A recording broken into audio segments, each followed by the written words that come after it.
ಉತ್ತರ ಕನ್ನಡ ಸಂಸದ ಅನಂತಕುಮಾರ್ ಹೆಗಡೆ ಅವರಿಗೆ ಬೆದರಿಕೆ ಪತ್ರವೊಂದು ಬಂದಿದೆ. ಪತ್ರದ ಪ್ರತಿ ಸುವರ್ಣ ನ್ಯೂಸ್ಗೆ ಲಭ್ಯವಾಗಿದೆ.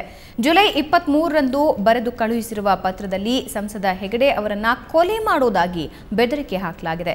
5 ಬಾರಿ ಆಯ್ಕೆಯಾದರೂ ಜಿಲ್ಲೆಗೆ ಹೆಗಡೆ ಅವರ ಕೊಡುಗೆ ಏನೂ ಇಲ್ಲ. 2014ರ ರೈಲ್ವೆ ಬಜೆಟ್ನಲ್ಲಿ ಜಿಲ್ಲೆಯನ್ನ ನಿರ್ಲಕ್ಷಿಸಿದ್ದೀರಿ. ರೈಲ್ವೆ ನೇಮಕಾತಿ ತೀರ್ಮಾನ ಬೇಗ ಆಗಬೇಕು ಅನ್ನೋದು ನಮ್ಮ ಡಿಮ್ಯಾಂಡ್ ಇದೆ. ಇದು ನಿಮ್ಮಿಂದ ಆಗದೇ ಇದ್ರೆ ನಾವು ನಿಮ್ಮನ್ನ ಕೊಲೆ ಮಾಡ್ತೇವೆ. ಕೊಲೆ ಮಾಡಲು ಸಹ ತಮಗೆ ಸಂಪೂರ್ಣ ಅಧಿಕಾರ ಇದೆ. ಯಾಕಂದ್ರೆ ನಾವು ನಿಮಗೆ ವೋಟ್ ಹಾಕಿ ಆಯ್ಕೆ ಮಾಡಿದವರು ಅಂತ ಬರೆಯಲಾಗಿದೆ. ಆದರೆ ಪತ್ರ ಎಲ್ಲಿಂದ ಬಂದಿದೆ ಅನ್ನೋದು ಗೊತ್ತಾಗಿಲ್ಲ.